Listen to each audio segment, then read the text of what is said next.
Good evening. It's the 4th of August 2022. I'm Tom Main, and this is the Seasiders podcast previewing Stoke away, Blackpool's second game of the season after picking up 3 points at Bloomfield Road on Saturday. Welcome, Tim and Sean. How you doing, Sean? Yeah, not too bad, mate. Tim, fresh in from work, a prawn stir fried up, ready for the pod. Yeah, anybody who says that us lawyers spend all afternoons on the golf course doesn't work with me. Or did you quickly get changed into your suit ready to say? I've actually been out on my bike for 2 hours and been in the pub. So no, in reality, no. In from work at 7:30. So there we go. Good evening, all. Get yourself involved in the chat. Like to hear from your opinions, what we've got to talk about tonight.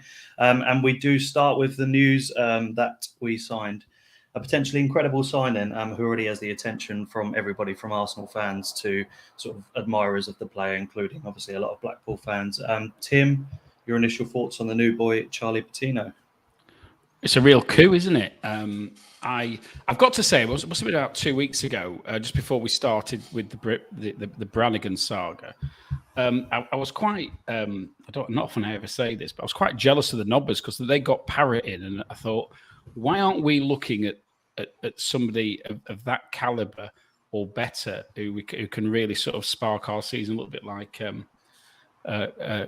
Dewsbury did a couple of years ago, and as if by magic, the player appears. Hopefully, I mean, I don't think I've ever known a player come to Blackpool with as many plaudits in advance from people in the game who were saying he's the real thing. So I think we've got a fantastic player in Bowler who's unbelievable to watch every week.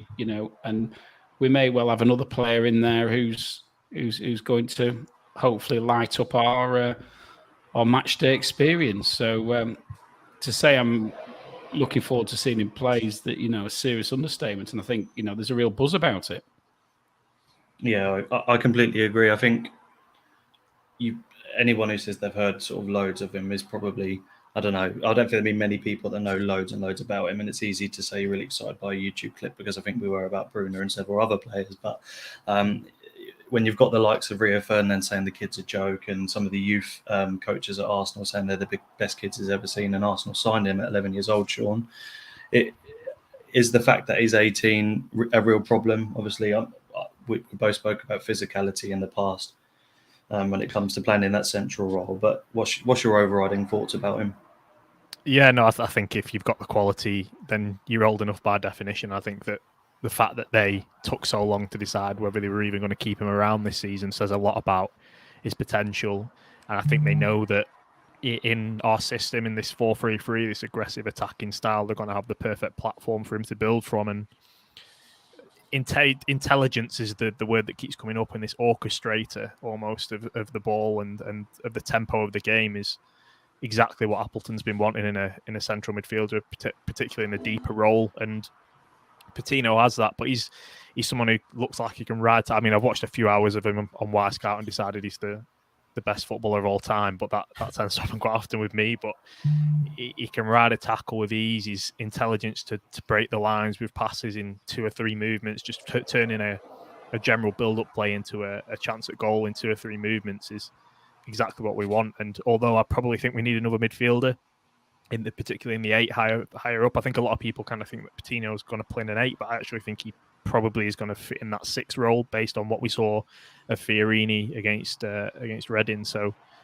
very excited because it's just that's exactly what you want, don't you, from a loanee? This is exactly what we want to use the loan market for, and it's the perfect use of it.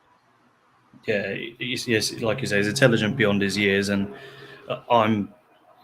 when someone says their favourite player or they're inspired by someone like Iniesta rather than you sort of more natural sort of players that are a go-to. So if he's studied his game, then we're certainly in for a treat. Season-long loan with no callbacks, I don't think is going to be ever near Arsenal's first team this season anyway. So hopefully we can help each other out in that aspect, and never know, we might put in a £10 million bid at the end of the season maybe. But we move on to Stoke. Sean, do you see him coming straight into the matchday squad in terms of sort of the squad, or do you see him going straight into the starting lineup? I mean, you've got to probably think that he'll just go into the squad, but Appleton's one to throw someone in, really, I think. So it really wouldn't surprise me the other way as well that he just goes straight into the lineup. I mean, obviously, I'd like to see him straight in the lineup, but given we've got Barrow in the cup in midweek, it's probably an ideal opportunity for him to bed into that game rather than sort of risking him against the likes of Stoke, I guess. But well, Stoke or Barrow don't sound too appetising to where he's been playing recently. no, I know. It's like, welcome. At least we're not away at Barrow. He'd probably run away, wouldn't he?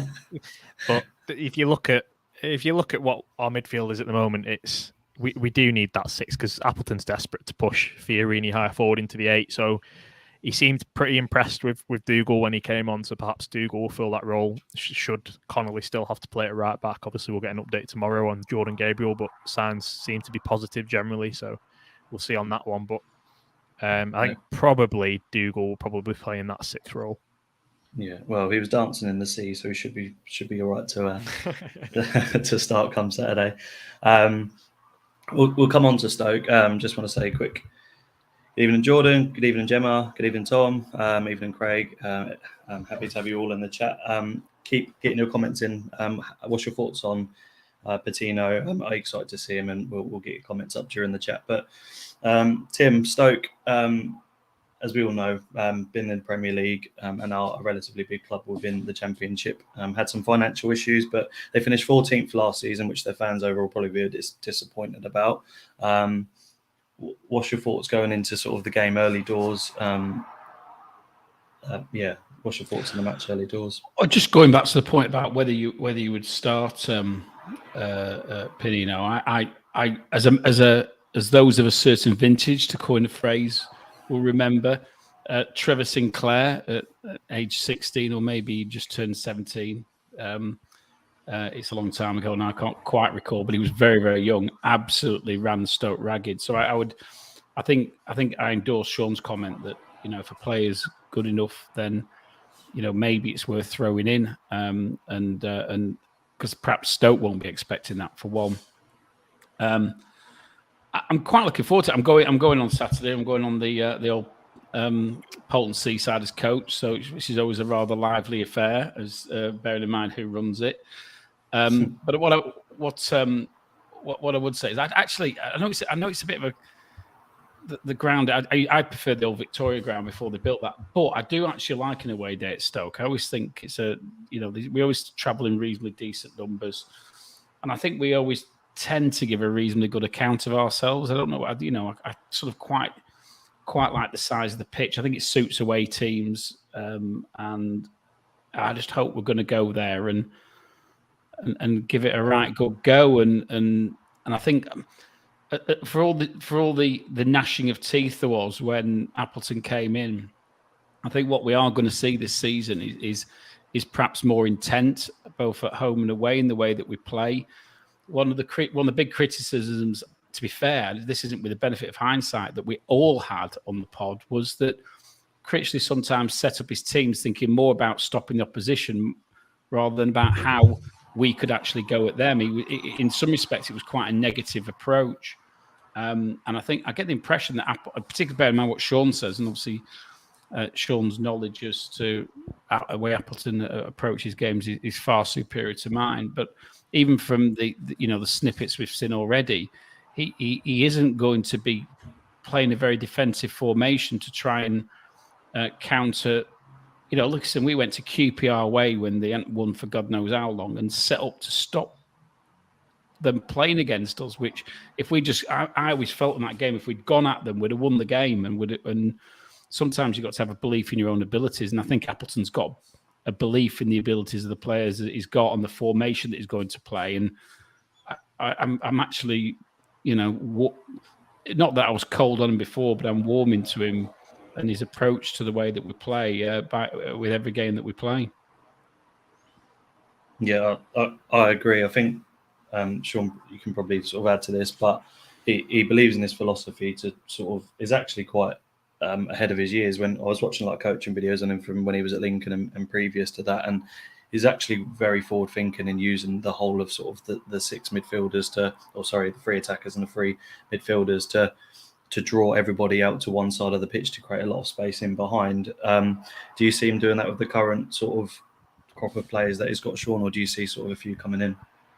Well, I think we've seen that he's quite cutthroat on who he wants to play and who he doesn't, and who he thinks is good enough and who isn't. And I suspect we'll probably see, obviously we'll touch on Owen Dale probably later on, but I suspect we'll see more than just Owen Dale heading out the door in the next couple of weeks, because he needs quality to be able to properly play this system in the way he wants it to at this level, because when we are a supposed underdog, I guess, then you need to have quality to be able to consistently rely on taking these high-risk approaches in games. And as Tim was mentioning about the fact of we're setting up to defend, I think Appleton's version of setting up to defend is having 2 holding and 1 number 10, which is still probably the more attacking than Neil Critchley had the entire time he was here. So it kind of says a lot about what he sees of the game, and it's very much about sort of controlling possession through the thirds, but very quick. It's not. I think there's an impression of managers that play attacking ball 3-3s that they'll take their time to build up from the back, but it's very much about 3-4 movements. We're in from initial build up from Dan Grimshaw straight through into the final third, and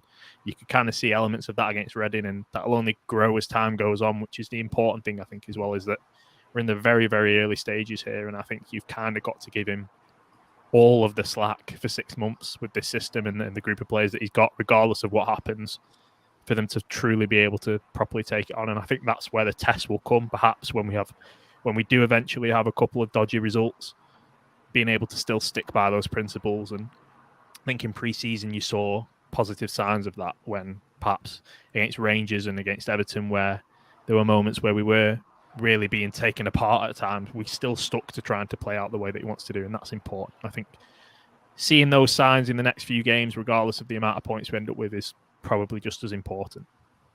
Yeah, I completely agree. It's important to have habitual behaviours within the team, obviously with the ability to change things up, which he spoke about in the Gazette earlier, being more proactive with substitutions, because there's one, again, criticism that we had, maybe in hindsight, that Critchley always took until about the 75th to 80th minute to make a change. He was saying today that if I see the game changing, I'm not afraid to sort of change it up, which is going to be refreshing for the Blackpool fans, especially when games are too far gone to sort of make a difference to when Critchley sort of was in charge. So it's exciting in that aspect. But they lost, going back to Stoke, they lost 2-0 on Saturday, ironically. Richard Cresswell's son scoring 2 headers from set pieces. It seemed like a pretty lacklustre games in terms of chances, but Stoke had plenty of possession but couldn't break Millwall down, who are a very intelligent side, well drilled.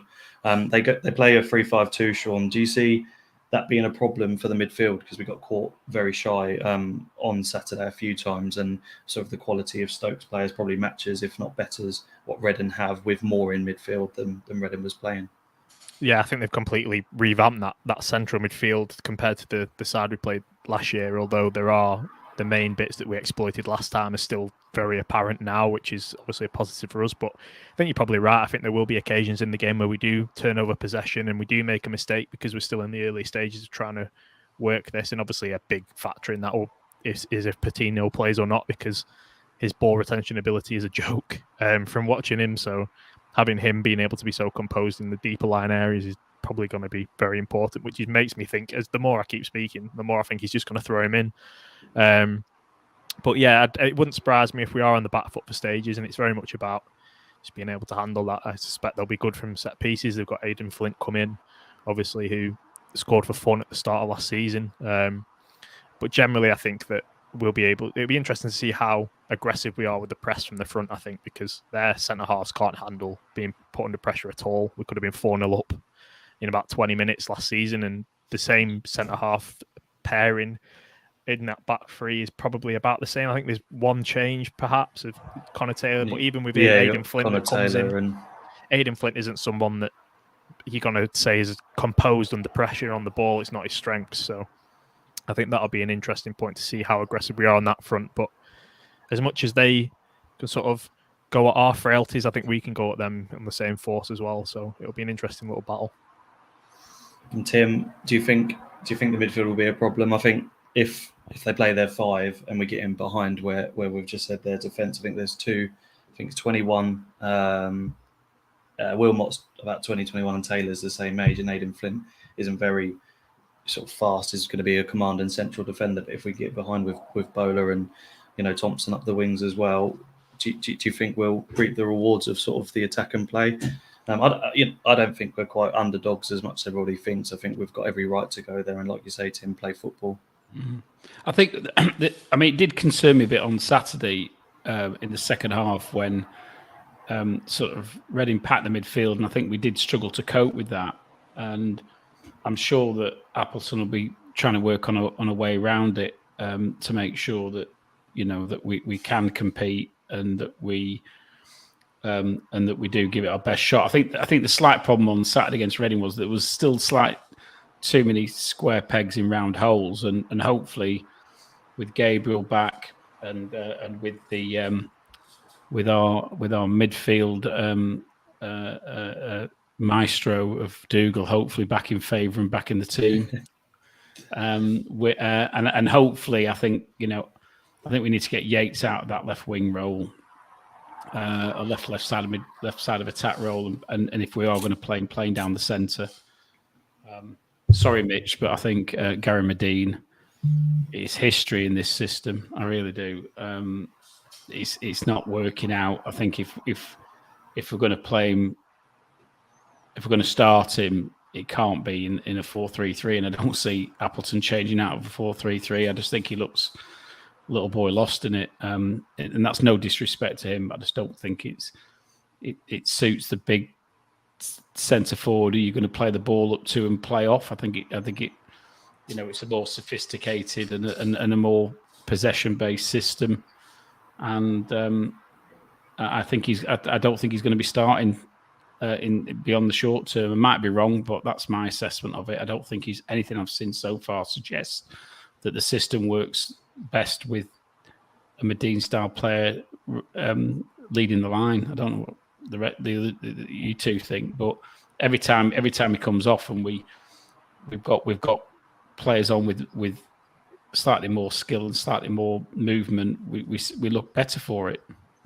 Yeah, I think we look more fluid going forward when Medine is in the side. I do think he actually played okay against Reading for what it is, particularly his technical ability that I think is generally underrated. He did well I think we had players around him more than we did perhaps in other pre-season games where I thought he looked absolutely lost, particularly like Leeds and Everton. He looked miles off it for me. But I think longer term, ideally we've got a different type of striker there. In my personal opinion, I don't particularly think any of the forward options are good enough if we wanted to aspire to kick on again this season. But if you're going to pick anyone, it's got to be Jerry Yates, hasn't it? Yeah, I was going to say, I completely agree with you, Tim. If anything, he disrupts the 4-3-3 in the way we want to play with the two wingers and then someone more pivotal in that central role. And I don't think he did horrendously bad against Reading, but we were lucky we were playing, say, a poorer side in this league, because I think any other team would have ate him for breakfast and caught us more cold on the counter. But I was about to say, Sean, just to add to that, do you think, you've already kind of answered the question, but do you think it's a case of Appleton really doesn't like any of the options, so he's going with a more reliable striker who can sort of flick the ball on or use those wide players a bit better? Or do you think eventually he's just seeing how he gets on and Yates will come in until we find someone that he wants? Yeah, it's interesting, isn't it? The fact that Yates is not starting now in that number 9 role after pre-season probably says a lot really about what he views of him in that role. Perhaps not as highly rated as some fans feel like he should be. I think Medine again he might come in very handy, to be honest, against Stoke. Obviously a physical back line at times, and when you are just needing that out ball.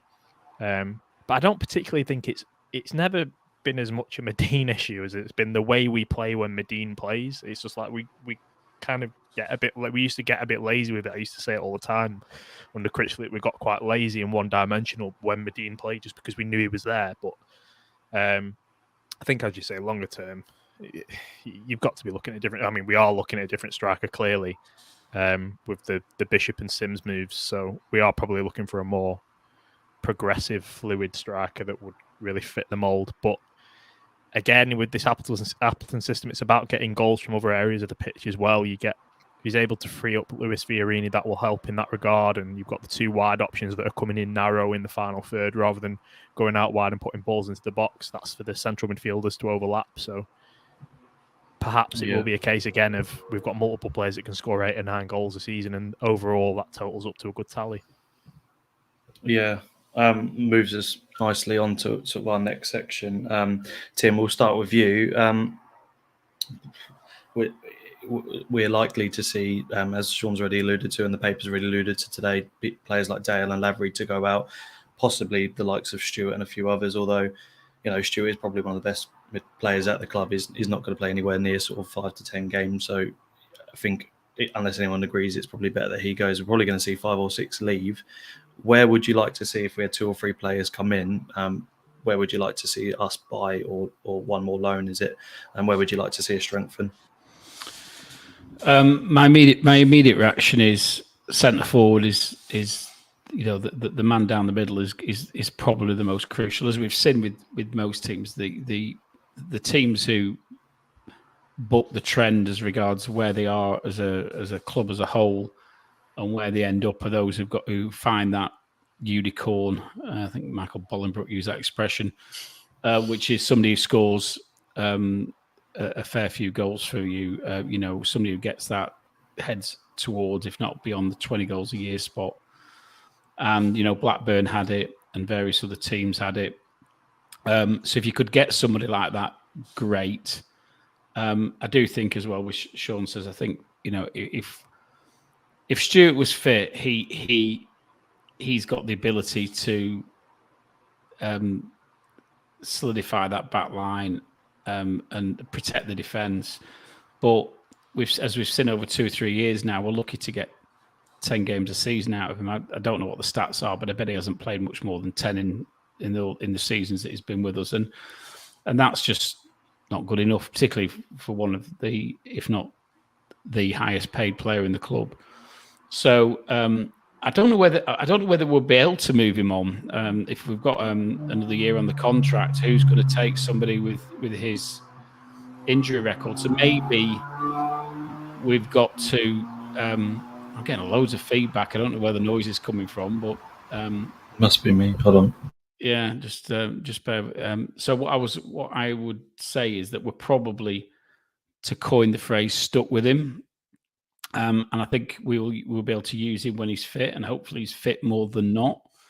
And we might get a good season out of him, but it's incredibly frustrating because we would struggle to find anybody as good as he is when he's fit to play. And listen, let's hope this latest injury is the last, and that he actually earns his coin, because obviously we will be paying him good money, and it must be very frustrating for the club that we've got a player of that ability who's constantly on the treatment table. So let's hope that he recovers, he gets back on the pitch, and he actually does his job for us for this season. Because if he is fit, it's almost, we say this, it's a bit of a cliche, but it's like having a new player. How many times have we said that? I know about Kevin Stewart, but it's to be honest, I have a bit less sympathy for the club, because I'm guessing, for me, I don't know what his contract situation was, but you would have thought they'd have put some sort of clause in for injuries, given his record, that they'd be able to just sort of cut ties with him if he couldn't make X amount of appearances a season. So it would be interesting to see if anything was in that regard, because it seems like a no-brainer to me, given the injury record prior. It wasn't a surprise to us that he was going to be consistently injured. So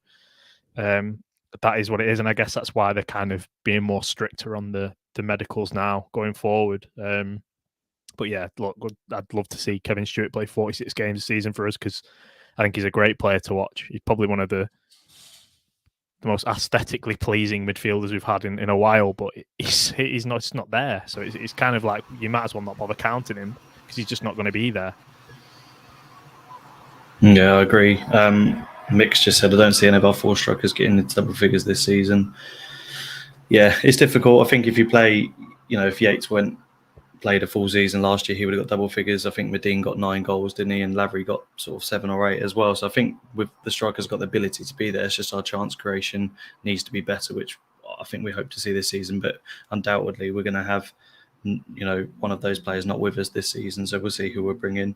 Other than central forward, Tim, where else would you like to see us strengthen? I think on the basis that we're not going to have a Kevin Stewart play more than 10 games a season, then I would say it's the option of central midfield, and I think I think that's probably where I would see us strengthening. I think we also need to think about another right back, because you don't really want Connolly there. It's not.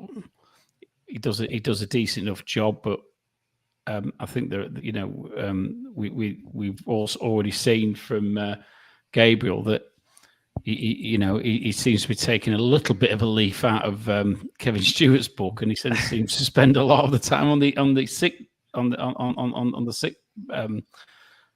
sidelines, sick and injured. So I think we need to look at right back as well, on the basis that I don't think you're going to get, or most certainly the stats to date don't suggest that you're going to get 40 odd games out of him either. I think actually, I'm kind of warming to Connolly at right back, but right back in this system, because obviously he kind of wants the fullbacks to come a bit narrow in the build up, and it's not particularly you're going to have a marauding wing back that's going to be bombing on past everyone all the time. I think actually Connolly suits it quite well in terms of what he wants to do with his fullback, and you saw with Thompson, he's not a marauding wing back himself, and he's got different attributes. So actually, I think it'd be quite interesting to see how Gabriel fits in all honesty, because he's asking more of a fullback role from his fullbacks rather than the marauding wing back that Gabriel was, and you're getting your overlapping from the advanced central midfielders sort of as the wingers come narrow in the final third. Because you saw from the goal against Reading, it was Virtue that put the cross in from overlapping. So it's interesting really to see, because it is such an intricate system, and you're sort of asking different attributes. This squad makeup is completely different to what Appleton is going to play, and I think that to an extent we probably underestimated the differences between Neil Critchley and what he wants from a player and what Michael Appleton wants from a player. And I think it kind of proved that towards the end, Critchley completely gone away from what he'd actually come in and his principles of what we initially thought he was going to do, and what he ended up being were completely different. And yeah, I really like Connolly at the moment in that right back slot. So that'll be interesting. I think. Just to be clear, Leanne, I really rate Connolly as well. I think that there's. Sorry.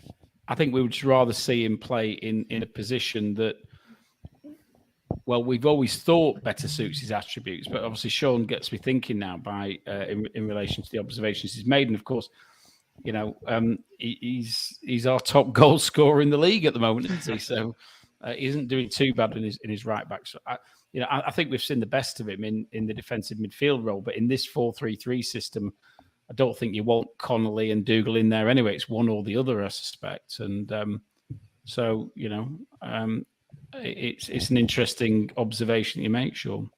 It's sort of like inverting, isn't it? Because you'd normally have your creative player as the number 10 in the advanced role and have the two holding, whereas the way that Appleton seems to want to play is to have his creative midfielder deeper lying in between the defence and the midfield. So it's kind of less of a defensive responsibility on the six. Hence why he put Fiorini in there rather than a Dougal or a Virtue, I guess. And it's just going to be interesting to see how it goes on going forward. But I mean, to be fair, before the podcast, I was saying I quite fancy seeing Connolly in the 8 now. So don't take all of my suggestions to heart. You've just put Connolly in as many positions as Critchley did. Yeah, he can play everywhere. But the fact he's got this knack of arriving in the box, he can sort of battle physically, and his intelligence on the pitch. I just think, where could he not play? Because he's so well balanced. Yeah, I'm desperate to see him in the midfield, to be honest. Like, I think watching the game Saturday, he is very decent. But if we're seeing the impact he's having at right back, which is not his natural position, silly question to ask: is centre back his natural position, or have we just seen him come to light? He was at Fleetwood, wasn't he? So yeah, when he was growing up at Everton, he was a defensive midfielder. Defensive midfielder, yeah. Played basically prime centre half in a back three for Fleetwood, but he's clearly not. I don't think he's a centre half anymore. No, like you say, slightly less defensive responsibility sitting in that midfield role. But like you say, we've seen him come to light with being one of our most attacking players. And although his shots didn't come to any fruition, it's decent to see that. And I think if he's well tuned in this, he'll be quite pivotal. And David's just saying as well, at Fulham he was great, and we saw that, didn't we, Tim? We thought, well, he's put him in midfield again just to sort of cover the bases. We ain't got anyone there, but actually he was probably one of our best players at that game. Yeah, and obviously it's a slightly different system that we're playing now. But what I liked about the formation at Fulham was that it gave a lot of license for that forward three players, although albeit they were doing a bit more of a triangle, weren't they, than the way we play at the moment. Just almost a license just to stay very high up the pitch and put a lot of pressure on the defence. And what you do see, and I think we've seen that this season as well, is that when you do stay high up the pitch and you force errors, and I've seen Jerry in particular force quite a few errors out of the teams we've been playing, Everton, Rangers, and Reading, by hassling at that, pressing at that top end of the pitch. And I like us when we do that, and I think we do it a lot better. Again, don't want to keep like a broken record. I think we do it a lot better when Medina isn't part of that front three. And I, as a football fan, I prefer watching a forward three who are really sort of gnashing at the heels of the defence of the opposition. So it's I think there's been a lot of wailing and everything on social media, but I think we're starting to see the shoots of what could be quite an interesting season. The sort of the green shoots of a system that's probably going to be quite good to watch. Whether I think we'll get battered a few times playing it, but I don't really mind that as long as we're giving everything to it. And I think it will leave us exposed in a few games, particularly against the better quality opposition. But it's almost like the Holloway mantra, isn't it? That attacks the best form of defence. Yeah, that point that Leanne made is kind of like you could see that against Reading. It did work quite well. But I think I'm generally with you in terms of it's just about the movement, isn't it? Because if you've got, say, a striker that's moving as fluidly as the rest of the front four or five, then it's just a different game, isn't it, compared to what it is with Medina up top. But yeah, I think the important thing is just that, and I think our fans are good at this, really. And I don't know what the general impression is of Appleton at this point in time, to be honest. But it's about just trusting in it. And if we do get walloped 4 or 5-0, but we're playing 4-3-3 and we're going for it, then people should still be behind that regardless, I think. Especially in our standing in the division, because I think we're better off having a scrape by relegation season but survive playing this way than we are finishing 16th and doing exactly what we did last season. I think longer term we benefit from that. Yeah, absolutely. And I think there was a points last season which, even if we lost 1 or 2-0 or 1-0 in a tight game, we just looked absolutely dreadful. So for me, I'd rather lose sort of 2-0, 3-0 if we're at the, banging on the door and we get unlucky on the counter a couple of times, if you can see like you say, the consistency in the way we play. So we've said right back and we've said a centre forward. That's Tim's options of strengthening. If we had one more signing, Sean, where would you like to see us strengthen? What were the two? Sorry, the striker, right back and a centre forward. Yeah. Oh yeah, I want another 8, a quality number 8. To be honest, I think that I'm not sure if he fancies any of these midfielders because we seem to go by week upon week, and there's a new player that's perhaps dropped out or is not too good. I know he said that Dougal's had a mixed pre-season and that's why he didn't play him, and he rather prefer Fiorini in there, even though he doesn't want Fiorini to play in the 6. So I think a quality number 8 and have. I don't care about physicality midfield because I think if you can ride a challenge and you've got intelligence and movement, then it doesn't matter as much as people make out for me. Personally, that's just my naive, youth ball 4-3-3. Let's go for it. Balls out approach. But youth ball, youth ball. I just think like youth. That's a new one, isn't it? Just a lot of 10-year-olds from Arsenal and City. Yeah, but it's like if you have Patino at the base and then you have Fiorini and then a quality sort of more box-to-box style number 8, then a bit like Virtue but less erratic, then I think you probably got a really well-balanced midfield there. Yeah, I think this segues again nicely into our next section, is where the choice of the midfield three from us all, or just a general discussion on it. There's an issue I have in this 4-3-3 is I don't, and like you said, it's going to be cutthroat. They are long seasons, so we're going to chop and change who these midfield threes are. But the likes of Carey, Virtue, Dougal, they're all just potentially not going to be played at all. So I think the fan base or the fans in general are going to take a while getting used to who he starts in the lineup, which we're used to seeing with Critchley anyway. But Sean, if we have sort of the two, you just said starting in there with a Dougal. Where do you see the likes of Carey and Virtue fitting in the latter stages of the game?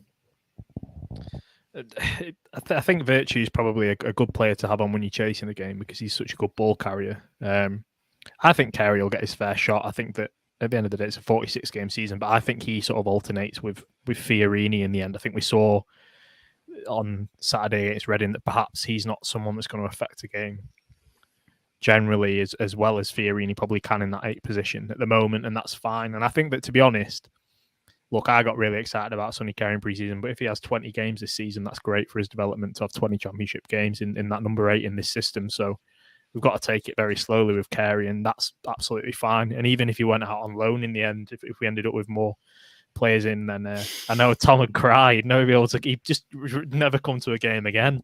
But you know, you've got to remember his age and where he's come from and the experience that he's got. And if it takes a year, that's probably have a stopgap play replacement in there, and then it's a year where he gets to sort of focus on his own development, and that might do him the world of good. So Virtue, I'm not too sure about, to be honest. Like I say, he's probably good at times, but I don't know. I'm not entirely sold on him. Steve just said, surely bringing in low players goes against the focus of developing your own players. What do you think of that? Don't agree. But my issue with loan players has always been that if you're going to bring them in, they've got to be fundamentally a level above what you've already got. And when you do that, you improve the team, and secondly, they can help develop the players that you do have because they see these people in training week in, week out. So players like Apta can pick up from the positives that they see that these players bring. You know, when we had Dewsbury, albeit most of us never really got a chance to see him because of or see much of him as we would have liked to because of the season was curtailed. But when we had him in the side and as a whatever he was at that stage, a 19-year-old, he significantly improved our team. When we had Seamus Coleman playing right back for us, he significantly improved our team. When we brought Charlie Adam in at 22, he significantly improved our team. And these are the players we need to be looking for. And you know, we may have got one. We may have 2 this season who are going to have a significant impact, and that's what we want. And as a club of with the budget that we've got, if we're going to compete in this division, we've got to box clever in relation to who we bring in. And it's interesting. I think the reason Arsenal have placed it in with us is because they trust Appleton. I think Appleton's had players from Arsenal in the past. I think they trust him. They trust him to look after the player and to develop the player, and we, you know, that can be a massive bonus. Because the frustrating thing I found about Critchley's regime was that we never really seemed to properly exploit the contacts that he had, particularly with Liverpool. If anything, he seemed to do better in relation to Everton than he did with Liverpool, and. I was disappointed. Yeah, or Crew, but players from Crew aren't going to be the fairy dust that lights up our season, are they? The fairy dust is going to come from Premier League players, but not bit part Premier League players. Their cream, you know, their best young talent. If we can get those and play them and develop them, then other clubs are going to want to send those players to us, and that's. And we get to see those players play, and secondly, there's a spin-off. There's always a spin-off, and that is that they're in the training ground 5 days a week with the lads that we've got. That's got to be good. Yeah. I always found those the Kirk and Dale deals are still strange to me to this day, because essentially what we did was bring them on almost like a trial to the Championship to see if they're actually good enough to buy, but. Ultimately, if you scouted a player and they're a player in League One who's got potential, you just buy them if you think they're good enough. Because clearly, if you're having to loan to buy, then you're not entirely sold on their abilities. Which is surely you're better off going to the Premier League and loaning a player anyway. As we've seen, It's not worked out with the player that we ended up signing on a cut price anyway. So it says a lot about that approach. It doesn't work particularly well in that regard because if you are a quality League One player that's got ability and potential, you're going to be snapped up anyway. You're not going to be able to have the ability to go on loan with an option to buy. It just doesn't work like that. Yeah, and just to add to the point of loans and Steve's comments, it's not Appleton's squad regardless, is it? So he's going to bring in the players that he wants. It's not his fault that the players that we currently have are there, and quite frankly, we know they're not good enough. We know Hamilton, Dale, etc. Aren't good enough, and he's going to bring in the players that are better than him. Like Tim said, we want loans to improve the squad and make us better, and then buy where we can buy. So, all hail loans. So, Tim, your midfield free for Saturday. We'll go on to do team selections, but it's interesting to see just where we'd like our own individual thoughts on the free. I think he's going to leave Connolly at right back for Saturday. I don't see him moving in from there. So I'm going. What am I going? I don't think he's going to start the Arsenal lad. I don't think he's going to start him. So I think I'm going to go for Dougal, Carey, and Farini. I think that's who he's going to start with. Whether I want that is another matter, but that's. I was going to say, what would you play if it was up to you? The problem is we haven't seen him ever with the Arsenal lad, so you just don't know. He's the unknown, and I like the unknown. But I think he's probably going to be best coming in the first game, coming off the bench when legs start to tire, and if he does the business, and he does the business against Barrow, then we can start him in the game against what's the game after that? Swansea, isn't it? Swansea next week.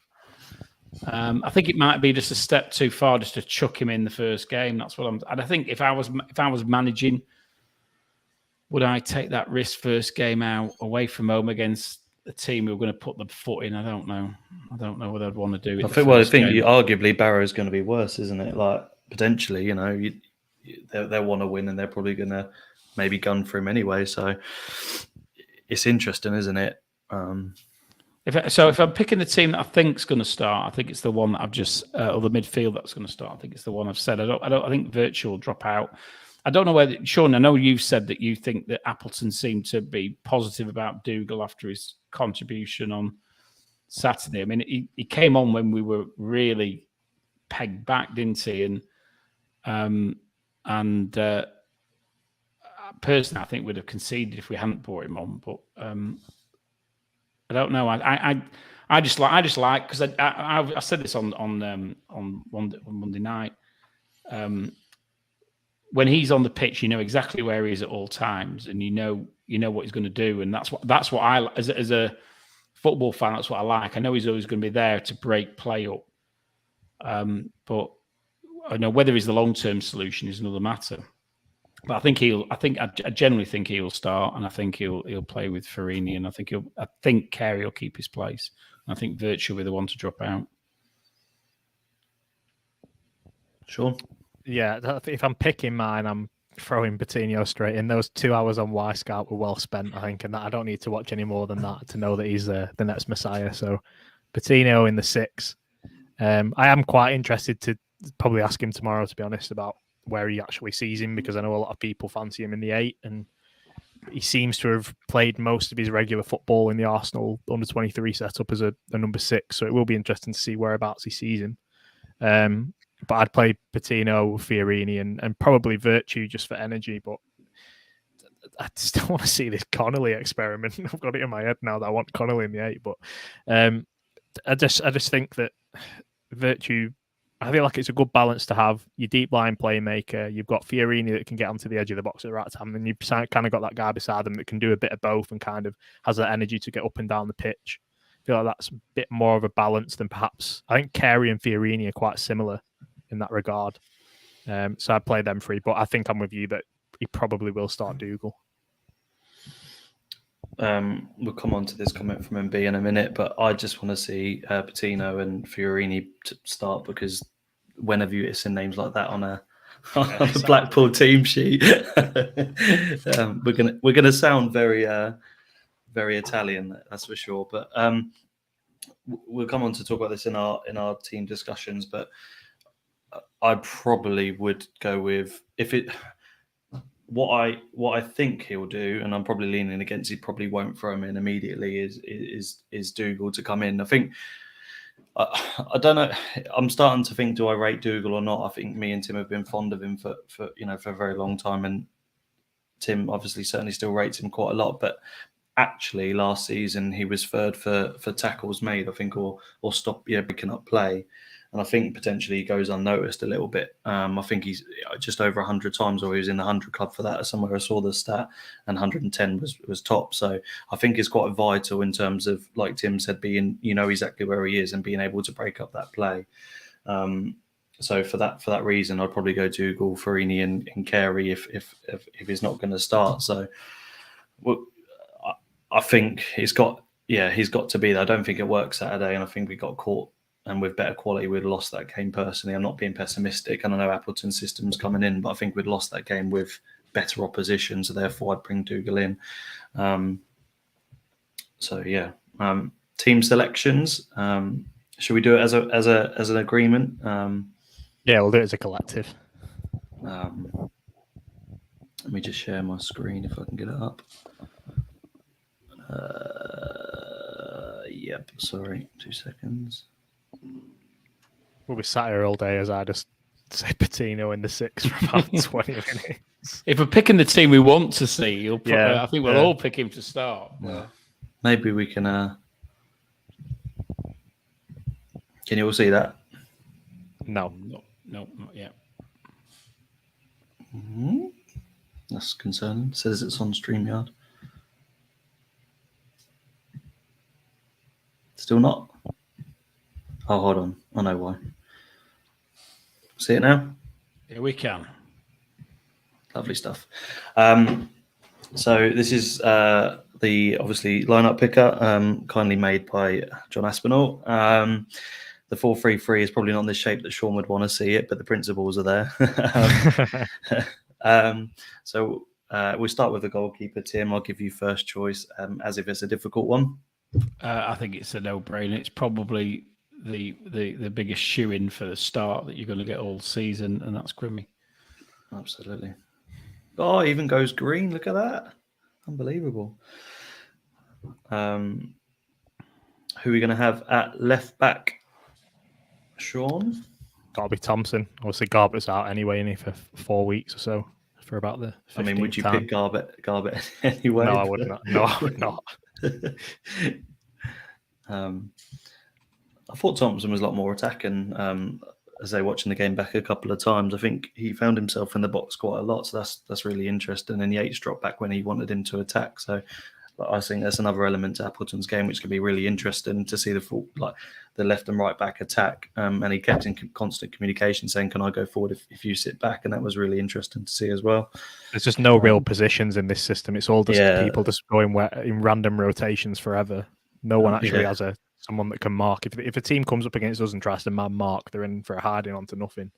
I honestly think he had a great debut on Saturday. It was amazing. He was very good. I'm thinking back, and it's one of the best debuts I can think for quite a long time. So really impressed. It felt like he was playing, or he's been a part of this squad for a very long time, didn't he? And he didn't look out of place at all. So interesting to see how he gets on in the future as well. So centre back pairing, do you think he'll keep it the same, or would you like to see it kept the same, or would you like to see Williams be replaced by someone else?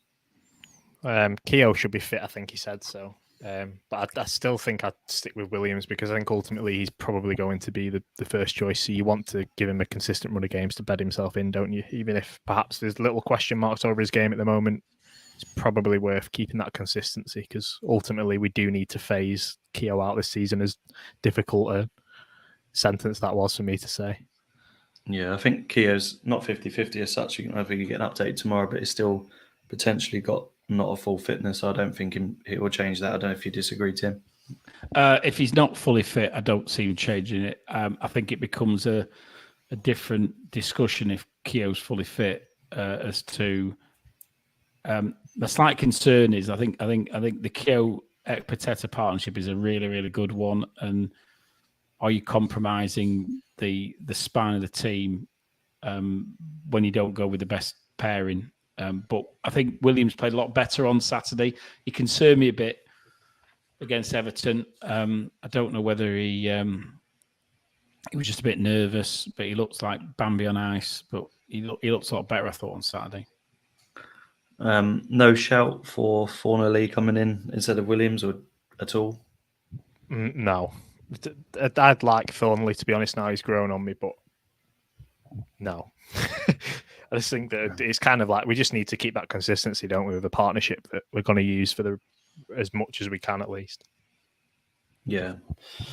And Sean very much doubt that Gabriel will be back for Saturday, so Connolly to slot in. Yeah, it'd be interesting to see what he says about Gabriel, to be honest, because it does seem like he's made a miraculous recovery compared to what he was initially expecting. So we'll see. But I think Connolly keeps his place anyway, just because he had such a good performance. I don't see why you'd drop him out. But even then, if you're just better phasing Gabriel in for the cup game, aren't you? Yeah. The midfield three, we've got an agree on this one. So I will start with you, Tim, because I probably know the first name in this three. Yeah, Super Kenny Dougal's in there. So I'll 100% captain, not literally captain, you know what I mean. I would just at the moment, unless Stuart's fit, I'll play him every week, mate. Sean, do you agree with Dougal? Well, you're going to be outvoted anyway because I'm putting him in. Yeah, I'd like to see Patino in the 6, but if we could agree on playing him in the 8, then I'll concede to give it a majority vote for Dougal in the holding midfield. Dougal's that good, mate. He'll play anywhere. So are we going to put Dougal in the 8? Is it? Yeah, no, we'll be in the 6, won't he? If he plays, he'll be in the central role. Yeah. Okay, you get next shout, young Sean. Charlie Patino. That's fine. I agree. To be fair, I think if you get assuming he's match fit, which I can't think he won't be as an 18-year-old, and he's as good as the suggesting he is, why would you not play him? But yeah, sorry, I know that I think Scrappton said that Rio Ferdinand's one for hyperbole in his tweet for his article. I think I get that, but he does have this initial impression of a Dewsbury Hall, of a Joe Hart, of one of these players that you'll follow the career of going forward just because of how highly rated they are and how high this guy's ceiling is. We shouldn't have him. For how high his ceiling is and for how highly Arteta rates him at Arsenal, realistically, we shouldn't have him at Blackpool. The scout who brought him to Arsenal, didn't he say that he's the best he's ever seen yeah. come through Hale End? And he amongst other, I know his career tailed off as he got older, but amongst other players he brought was Wiltshire. Yeah. And he's the best he's ever brought. I'm so excited. I am too. It's great, isn't it? He's like half Spanish, isn't he, as well? And it's just like we've literally. He says his idol was Iniesta, and if he can even, we can have a samba. We can have a samba band on the north, and with all these Italian Spanish style names. In an alternate universe, we would have had some like 23-year-old from Crewe in this position instead. Be fortunate, eh? Right. I will add Fiorini to the mix because that midfield has got the potential to be something very special. Can we change Dougal's name to last L for an I or something? And then I feel a bit sorry for him. He's a bit left out without his Italian, so with his Latin heritage. So it's a good mixture of heritages there, anyway, isn't it? So, right. Well, I'm going to start with you, Sean. Who's going to go in the central striker position? Well, who's going to is probably Medine, but who I'd pick is Jerry Yates. That's mainly because I'd quite like to see Corbeanu on the left, but I think Jerry Yates is the one that makes this all a bit more fluid. And I think we've got a real chance to play a really aggressive front three with lots of legs to just put pressure on that back line of Stoke because they are terrible on the ball. And we saw that in that game last season. And it's not particularly changed in terms of the makeup of that back line, in terms of the attributes of the players. We can do the exact same again. Stoke are under pressure. Michael O'Neill's under pressure. If we get right at him the first 20 minutes, anything could happen. I think you're spot on. I think if we don't give them the opportunity to play to their strengths and we just play our game, I think. And I'm not calling us AC Milan despite the names within our team sheet, but I don't. And I know we're one of favourites of relegation, but I think if we bring in the right players over time, the system sorts out the fact that we could potentially better next season with the quality, providing the players sort of play to the system. And I think if we keep the ball, we get in behind with the likes of Josh Bowler and potentially Yates sort of disrupting that defence. Aidan Flint's not going to have a good time at all. We let Cardiff boss us last season, and he looked like a better striker than what we had on the pitch. So I think we just need to play our game, and I think we'll be absolutely fine, even if we do draw or lose. But if we play the game and we get at them, I think the fans are going to see exactly what the system is going to become. I think as well, it's when you are a team that's lower down the table and perhaps you haven't got the quality at disposal as much as other teams, I always think you're better playing an aggressive attacking style anyway. I feel like you get found out if you try and hold off defensively or try to play cautiously because your players aren't able to hold on for 90 minutes, whereas if you're going at a team, you can nick the odd goal and it grows over time. You're building something there to become a more quality outfit. I just think it's a waste of time playing cautiously, so why not go for it like we are doing now? Don't you think as well with Yates in the pivotal role up front? I always think he brings the best out of Bowler. I think the interchange that you get between Yates and Bowler is infinitely better than you get with any other central striker, and that's quite simply because I think Yates is. He might not be that intelligent otherwise, but I think he's quite an intelligent footballer in relation to the way he doesn't present himself particularly intelligent bloke. But I think on a football pitch, I think he plays quite intelligently. And I noticed it even when he came on Saturday that there was a couple of interchanges with Bowler, which didn't necessarily come off, but you could see what they were trying to do. And I think, if you go back to like QPR last year, I think when was it Bowler's goal at QPR? It was, if my memory serves me right, it was a classic example of an interchange between the two of them. And I think it was this fixture exactly. We won 1-0. He flicked it into him, didn't he? 1-2'd it, and Bowler slams at home. Oh yeah, you're right, exactly. I should remember because I was on front row at Stoke away to watch it. But there's plenty of examples of that, and I think that's in some respects, a partnership that we should be nurturing and for the next 28 days. But maybe for the next 28 days. But it's good to watch. It's good to watch, and it's also quite effective as well. And no team wants the energy Yates and the skill of Bowler. You're absolutely spot on. And the mesmerising runs of Theo Corbeny on the left hand side, who we're going to put in there as well. Don't forget about him.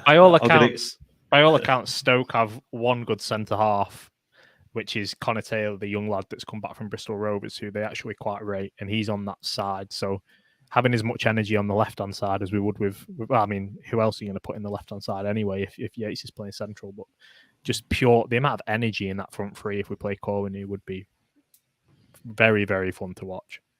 Well, I would have put him in. It was my choice if it came to me. So Corbeny. Yeah, he look. I don't think I've seen a worse debut in my life. It was the 10 minutes he put in, but that was clearly just look. At the end of it, he was given a role in the number 10 to we pumped the ball towards him, and then he'd just try and just run in a straight line.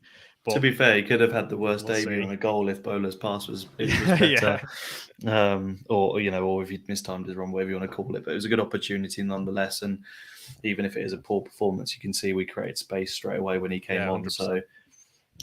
Despite him looking a bit like a headless chicken, like you could already see that we created an opportunity to score a second within about 3 minutes. So, and that's quite good to see considering, he's just come on. Yeah. I don't disagree. And even if I did, you outvote me 2-1 anyway. So you go straight in. And I like that. I do like that. It's bloody fun, isn't it? This, if you think about where we would be perhaps in a different universe with a 4-4-2 and we've got Medine and we're deciding whether to play Lavery or Yates. And now we've just got lots of young players who are just have creative freedom to just go forward and do whatever they like in that front five in particular. It's just great. It's just fun. It's exactly what we thought we were getting 2 years ago. Do you know what as well? I looked at that team and it's made me smile Mate, I literally, I was just like, just looking at those names: Corbin, you, Patino. We have got a corker of a comment by David as well. Is it Dugatini? That's what we need. We need to change that on the software so that when he comes up in the team for the next game, he comes up like that. It's John, get on it. You know you want to. It's just such a shame that Medine decided to fall on Keshi and put him out for 2 months, because obviously he would have been a shoe-in at a left wing. So, just a point on that. Did you see the Tangerine TV? The 4 minutes afterwards. You know, when they quickly catch up with all the players. If you haven't watched it, please go and watch it, because whoever does the media, whoever's doing it on that day, walks into Keshi and he stares him out. Why they left it in there, I do not know. But Keshi just stares down the camera like he's going to punch him in the face. If you haven't seen it, Tim, watch it. It's the catch up after the game, and I think it's about halfway through. He walks out and Keshi's coming to the change room. He just literally like stares at him like, get out of my face. It was quite he must have been really annoyed, obviously, and frustrated. But it's another one of those injured players that, regardless of how it happens, just seems to be out for very long periods of time. So it's interesting to see what happens with those players in the future. So I think that is it. Other than predictions, apologies, I haven't I didn't read the comments out during the game. I was sharing my screen, so I couldn't see them. So I think we've got a lot of agreements with the team, and we only need to see one comment anyway, because that's our team. Is that team so far looks mustard. So we'll finish with our score predictions, and I will take I'm going to go for 2-1 win, especially if that team, potentially even 5-0. No, I'll go over 2-1. I think it will be potentially quite edgy if they set up to frustrate us, but it'd be really interesting to see how we cope in a 3-5-2, and it can go one way or the other. I can see us losing 3-0 if we're not at it, but I'm going to put my optimistic head on and say 2-1 with a Yates and Fiorini goal. There we go. Let's be precise. Tim? I'm going to go for 2-0. I'm going to be confident, so I'm probably going to go for a Yates. Who else is going to score? I think Bowler might chip in with one. And just before I finish my bit, I'm going to say, just because Leanne's been having a few digs on the side, is anybody else starting to think that she's going to be the Kevin Stewart of the podcast? Oh dear! The number of times that she's been named on the team sheet and then had to withdraw, I think we may have to christen her Kevin. Oh dear! I think Monday's going to be quite fiery. Monday should be fiery, shouldn't it? Fingers crossed we win, and we'll just leave the pod to you two for the hour we're on. But Sean, your prediction? Let's go 3-1. Let's say that for last year, all of the missed chances from CJ Hamilton will be bagged by someone that actually knows where the goal is. So let's say 3-1. Let's have a Jerry Yates goal. Let's have a Josh Bowler goal. Just quickly, Sean. This is yes. Here we go. Something about Andrea Orlandi. Yeah, fan club. I would say. Here we go. Boy fan club for Orlandi. Who's got the Google Translate out? No, it's me. I think it's fan club for Orlandi in Barcelona. There we go. This is what we're attracting now, because Appleton's sexy European this is coming mental. to the door. It's great. Like and subscribe, analysis, tactical football, please. And we can look forward to seeing you in future pods. Some name John Asp, some guy has just predicted 1-1. And Charlie Patino with the third as well. Charlie Patino with the third, of course. But I just think if we get at this lot, show intent, and we just go for it like Appleton really wants to do, then we could be in for a fun day. And if we do lose, then Appleton out. No, I'm joking. But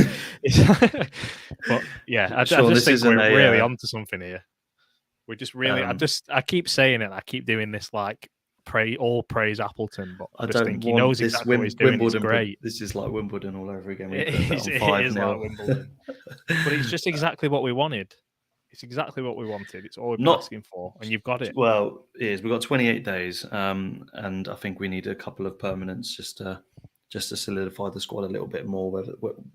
with what positions. I think Appleton knows exactly what he wants, and I think that the fact he didn't play the players like Yates, players like Hamilton and Dale, just shows exactly that he's going to look to recruit in those places eventually, or play Yates there and just fob them off on loan or permanent deals. And I think it'll grow this squad very quickly and not reactively like his predecessor. So I think there's good times to come. Even if it's a mid-table finish or slightly higher, then I think it's going to be really interesting. But roll on Saturday and up the pool. Up the pool. Liverpool.